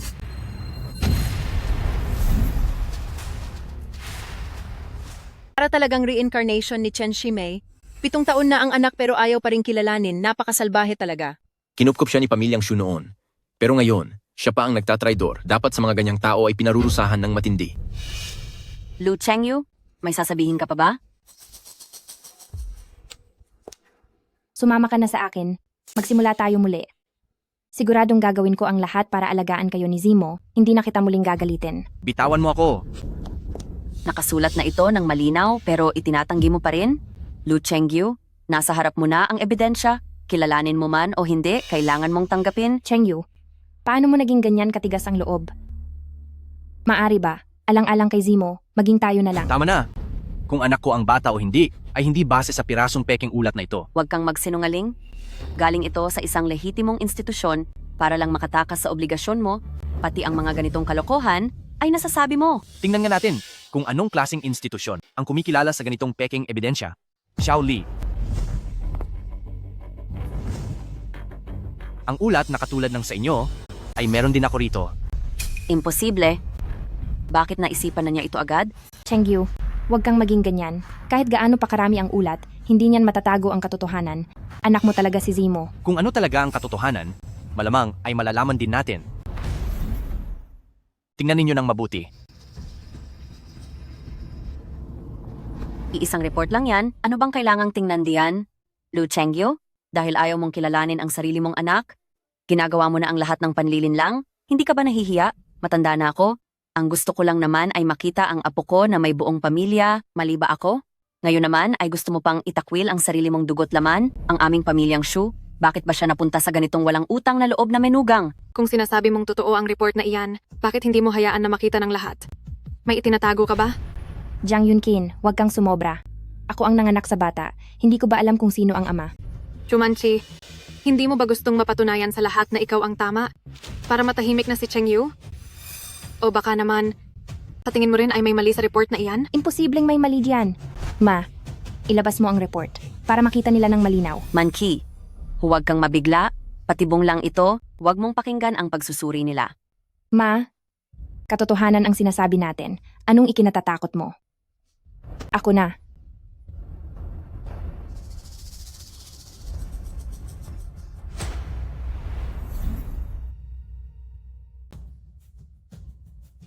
Hindi ito maaari. Palsipikado ang ulat na ito. Ganyan ba talaga kayo kawalang puso para ayaw niyong kilalanin si Zimo? Nakasaad sa ulat na hindi anak ni Lu Chengyu ang bata. Paano naman yung ulat na hawak ni pamilyang Shu? Sino ba talaga ang nagsasabi ng totoo? Peke ang ulat na iyan. Malinaw na anak ni Lu Chengyu si Zimo. Bakit mo nasasabing mali ang ulat na hawak ko? Lahat ng sample sa ulat na ito ay ang mga pinakabago at may mga testigo pang kasama sa buong proseso. Tingnan mo muna ang sarili mong ulat. Anong kalokohan ito? Anak ko ito, paano namang hindi ko malalaman kung sino ang ama? Noong gabing iyon, ikaw lang ang tanging lalaki na nakasama ko sa panahong iyon. Kung sino ang nakasama mo, baka mas mabuting itanong mo sa nanay mo. Huwag kang basta-basta manira ng puri dito, Lu Chengyu. Ayaw mo lang talagang managot, napakasama mong tao. Dapat kang maparusahan. Baka naman ang taong ito ay may nalaman na talaga, bigla na lang siya, naglabas ng isang walang basehang ulat para itanggi ang lahat. Tingin ko ikaw ang mahilig sa milagro. Base sa panahon, 7 taong gulang na si Zimo, sa mga panahong iyon ay matagal na tayong hiwalay at sira na ang relasyon. Nakalimutan mo lang, pero noong gabi ng anibersaryo natin, magkasama tayo. Gabi ng anibersaryo? Sigurado ka? Nung mismong araw ng anibersaryo ng kasal namin, maaga akong umuwi galing sa trabaho at nagluto ng mga paborito mong pagkain para lang hintayin ang pagbabalik mo. Manki, may bigla ang lakad ang kumpanya, kaya medyo malalate ako ng uwi. Huwag ka nang maghintay ng matagal. Uminom ka muna ng sabaw para mainitan ang tiyan mo. Sige po, alam ko na.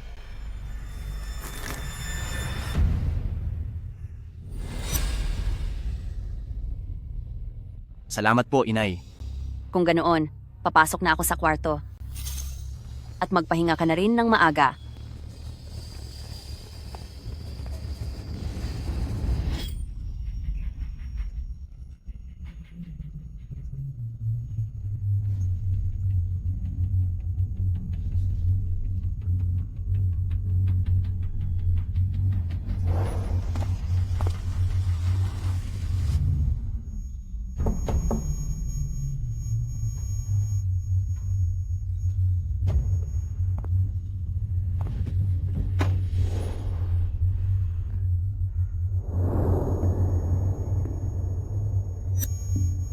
Chengyu.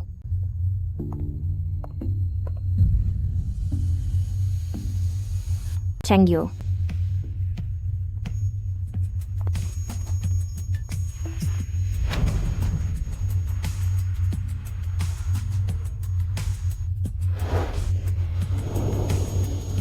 Chengyu. Huwag kang aalis. Oo. Noong gabing iyon, binuhat mo ako papunta sa kama at magkasama tayong namalagi buong magdamag.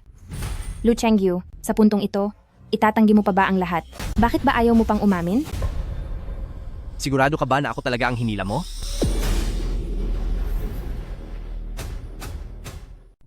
Lu Chengyu, hanggang kailan ka pa gagawa ng mga kasinungalingan para lang makatakas sa obligasyon? Nung gabing iyon, mismong kasama mo ako noon. Paano naman ako magkakamali sa naaalala ko? Shu Manki, hindi kailanman naging uri si Chengyu na gumagawa na ng kwento o umiiwas sa pananagutan. Chengyu, naniniwala ako sa'yo. Ano man ang maging resulta nito, mananatili ako sa tabi mo Sasama ako sa iyo sa pagharap nito. Anong hinaharap sinasabi nyo? Anong kailangan pang pag-usapan? Ang bata ay kay Lu Chengyu talaga. Ang katotohanan 7 taon na ang nakakalipas? Tinitiyak kong may taong alam ang buong katotohanan. Magpahinga ka na.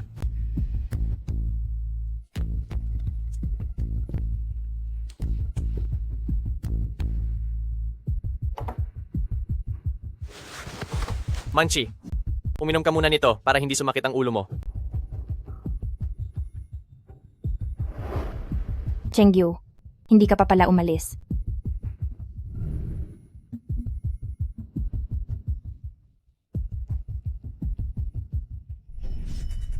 Hindi maari. Hindi ito totoo. Nasabi ko na sa iyo ang katotohanan. Kung hindi ka maniniwala, tanungin mo si Zhou Shuhang. Wala na, tapos na ang lahat. Zhou Shuhang, sabihin mo sa akin, totoo ba ito? Sino ba talaga ang kasama mo noong gabing iyon? Huwag kang makikinig sa mga sabi-sabi nila. Sinasadya lang niyang sirain ang relasyon nating dalawa. Noong gabing iyon, wala akong ginagawang masama. Zhou Shuhang, sigurado ka ba? Zhou Shuhang, linawin mo sa akin. Ang tao noong gabing iyon, ikaw ba talaga iyon? Nababaliw ka na ba? Ang daming nakatingin sa atin. Gusto mo bang hindi na natin ito maayos? Gusto mo bang mawala ang pera ng pamilyang Shu? At maging mahirap na tayo? Dapat tayong manindigan sa sasabihin natin. Nakasalanan ito ni Lu Chengyu. At pagdating ng panahon, mananatili ka pa ring respetadong asawa. Dahil kung hindi, katapusan na nating dalawa ngayon. Sige. Naiintindihan ko na. Susunod ako sa iyo. Lu Chengyu, ang husay mo talaga. Gumawa ng mga kwento. Napaniwala mo pati lahat ng mga narito ngayon. Sabi ni Manchi, kasama kanya buong gabi? Inihatid ko si Manki sa pintuan nila noong gabing iyon at umalis na ako. 3 tayo? Pero ikaw lang ang may ibang naalala. Baka masyado ka lang uminom at nakalimot. Kaya kung ano-ano na ang naiimbento mo. Tsaka, wala ka namang pruweba sa mga sinasabi mo? Sino ang makakaalam kung totoo o hindi? Sino ka ba sa tingin mo, Lu Chengyu? Sa pamamagitan lang ng salita. Gusto mong maniwala ang lahat? Huwag kang magpatawa. Tapos ka na ba? Kung ang lahat ng narito ay hindi naniniwala o kung wala akong karapatan, maaari ninyong buksan ang inyong mga cellphone at tingnan nyo kung may karapatan ba ako. Ito. Ano ito? Diyos ko, siya ang nasa likod ng Ruid, ang misteryosong boss. Lahat kayo. Siya ang aming read group na si CEO Lu Chengyu. Si Chengyu ay maraming taon nang nagtatrabaho ng tahimik sa likod. Simple lang siyang tao. Kaya naman ang ilang mga tao ay iniisip na madali siyang apihin at hindi man lang nagpapakita ng respeto. Ngayon, alam niyo na ba kung gaano kayo kamali? Tama na. Ngayon gusto kong tanungin ang lahat ng narito. Ako, may karapatan na ba si Lu Chengyu na ilabas ang katotohanan? President Lu, syempre, karapat-dapat kayo. Mali kami noon. Nauto kami ng mga taong may masamang balak. Kaya pakiusap. Ang katotohanan noong taon na iyon. Sabihin niyo na po. Bakit ka nandito? Sinong nagpapunta sa'yo rito? Umalis ka na rito agad. Tigil. Si Binibining Xiaorong ay ang panauhing inimbitahan ko, bakit hindi siya pwedeng pumunta rito? Tungkol naman sa kung bakit ko inimbitahan si Binibining Xiaorong dito? Binibining Xiaorong, pakisabi sa kanila ang mga alam mo tungkol sa nangyari. 7 taon na ang nakararaan. Miss Su, patawad po. Noon, tumanggap ako ng pera at pumayag na makipagtulungan sa isang palabas. Ikaw ba ang kaibigan ni Manki? Naparamihan siya ng inom, kaya natutulog na siya. Bumalik ka na lang sa ibang araw.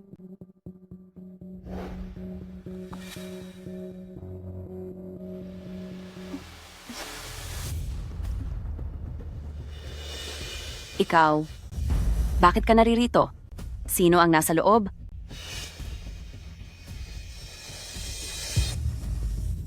Si Manki at Shuhang. Bakit silang dalawa ang nandoon? Malubha ang sakit ng nanay ko noon at kailangan ko ng pera. Hinanap ako ni na Inang Shu at Jiang, Tian, para akitin si Mr. Lu at kumuha ng ebidensya para mapalaya si Mr. Lu nang walang kahit ano. Nawala ako sa katinuan kaya pumayag ako. Matapos inumin ni Mr. Lu ang gamot ni Gneng. Tian, dahil sa tatag ng kanyang kalooban, nanatili pa rin siyang gising. Sa huli ay tinablan din ako ng konsensya, kaya kusang loob akong kumalas sa planong iyon. Noong gabing iyon, ang nakita ko ay si Miss Shu at si Mr. Joe na magkasama sa kwarto. Ano? Hindi mo talaga makikilala ang isang tao sa labas lang, mapanlin lang sa pera at damdamin. Wala siyang kwentang tao. Matagal ko nang nararamdamang may mali sa kanya. At totoo nga, hindi siya mabuting tao. Hindi ganoon iyon? Isang aksidente lang ang nangyari noong gabing iyon. Zhou Shuhang, lakas loob mo bang sabihin sa kanya na ang pagkakakuha sa kanya noon ay isa ring aksidente? Ayoko na sanang buksan pa ang sugat ng nakaraan, pero dahil kailangan na nating tapusin ito, dapat ko nang ipaunawa sa iyo kung anong klase talagang tao ang Zhou Shuhang na ito. Isipin mo na lang na ito ang huling bagay na gagawin ko para sa iyo. Tingnan mo ito.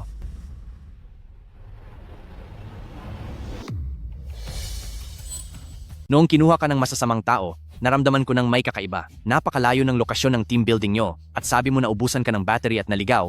Pero paano nagawang mahanap ni Zhou Shuhang ang eksaktong kinalalagyan mo? Sabi niya nahanap ka niya sa pamamagitan ng pandinig sa iyak mo, pero napakalawak ng gubat at ang lakas ng alingaunggaw at dayo lang siya doon. Paano niya malalaman kung nasaan ka? Sabi ni Zhou Shuhang pamilyar siya sa lugar na iyon. Dahil malapit doon ang probinsya niya. Paano naman ang tiyempo ng kriminal? Bakit kung kailan susugod na ang masamang tao, doon din siya saktong lilitaw? Noong imbestigahan ang kasong ito, may nalaman ba kayo? Nahuli ba ang mga kriminal? Bakit ang nangyari sa huli ay nakalimutan na lang? Matapos gumaling si Shuhang, nagtanong na siya sa presinto. Sinabi niya sa akin na nahuli na ang mga kriminal. Akala mo ba talaga ay nag-report siya? Nagtanong ako sa presinto pagkatapos niyon. Hindi naman siya nag-report kahit kailan. Base sa nakuha kong video mula sa team building ng araw na iyon, nahanap ko na ang may sala. Inamin mismo nila na si Zhou Shuhang ang nagbayad sa kanila para magpanggap, tungkol naman sa pilat sa katawan niya. Nakuha niya iyon noong bata pa siya dahil sa pakikipag-away sa probinsya. Hindi ito maaari. Diyos ko, hindi siya tao. Ginamit niya ang pag-atake sa tao bilang bentahe. Nakakasuka. Hindi. Hindi ganoon ang nangyari. Siya ang nag-utos sa akin na gawin ito. Zhou Shuhang, wala kang konsensya dahil hindi ka nakakuha ng mayaman, ngayon ay idadamay mo pa kami? Ang nanay mo ang may gawa. Dahil sa mahirap lang ang pamilya ni Lu Chengyu, gusto niya kayong paghiwalayin. Sinabi niya sa akin, basta magpanggap lang tayo, magiging tapat ka lang sasama sa akin at ang kalahati ng yaman ng pamilyang Shu ay ibibigay sa akin. Siya ang nagplano ng pag-atake at ang peking ulat ng DNA na yon, siya rin ang gumawa. Ginamit lang niya ako. Ma, totoo ba ang sinasabi niya? Oo, totoo ang lahat. Ano naman ngayon? Para sa ikabubuti mo ang ginagawa ko? Ano ba ang tingin mo sa Lu Chengyu na iyan? Galing lang siya sa probinsya, isang hamak na basura, paano siya magiging karapat-dapat sa iyo? Sa isang heredera na tulad mo? Shu Corporation? Si Shuhang? Siya lang ang makakapagbigay ng lahat ng gusto mo. Tinulungan lang naman, kita ng kaunti. Para sa ikabubuti ko? Sa pamamagitan ng pagkidnap sa akin? Ma, alam mo ba kung gaano ako nawala ng pag-asa noon?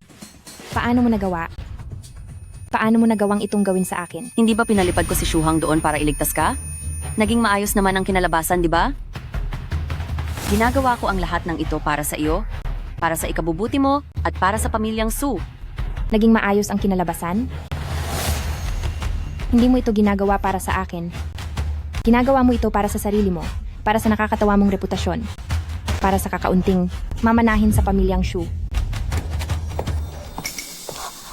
Tiangquilan, Zhou Shuhang, sangkot kayo sa nangyaring kaso ng pagdukot 7 taon na ang nakararaan. Sumama po kayo sa amin. Hindi po ganoon iyon. Pinuwersa lang ako ni Tiangquilan.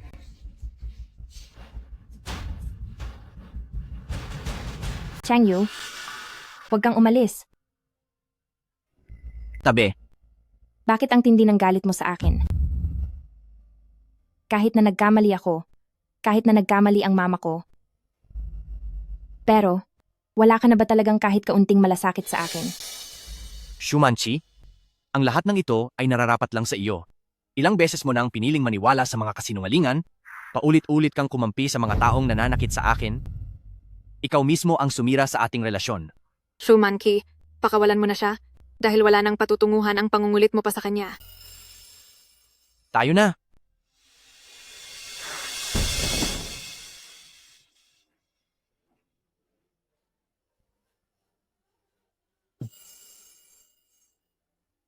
Chengyu. Nagkamali ako. Patawad. Ma. Sa wakas, ay naipaghiganti na kita. Kinkien? Kung wala ka sa mga nagdaang taon, hindi ko alam kung paano ako nakarating sa kinalalagyan ko ngayon. Salamat sa iyo. Chengyu, mag-asawa tayo, dapat lang na nagtutulungan tayo. Ngayong naparusahan na ang mga masasamang tao, sa hinaharap ay magiging maayos na ang ating pamumuhay.